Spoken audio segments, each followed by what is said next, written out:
In this quick tutorial, we're going to discuss an option that's called Make 2D.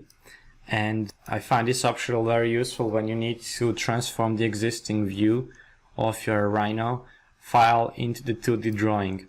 What I mean by that, for example, let's select the object and type Make 2D, press enter, and then just keep the existing options for now, press OK.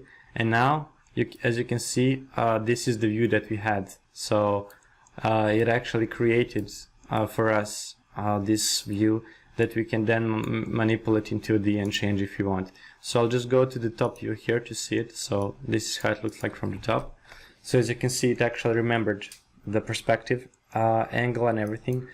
And this is very useful if you want to have the vector lines for your geometry that you can later use in different programs, Illustrator or even Photoshop, if you want to create some kind of diagrams and similar things.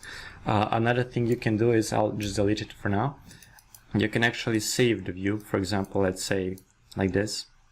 This is option named views here from this panel. I'll save this view as test1. So every time I go around, if I want to come back to where I was, you can just double click here. And I wanted to show you another option in Make 2D. So for example, I type the same Make 2D, but this time I will say show hidden lines, and it will show them in different layer. And what this does is that it allows you to change the drawing. For example, if you want to add these background lines, which are invisible lines, you can change them to dashed lines. And then you can create different kind of diagrams that are showing the invisible edges in the back, and it allows you to add more flexibility and more dynamics to your drawings.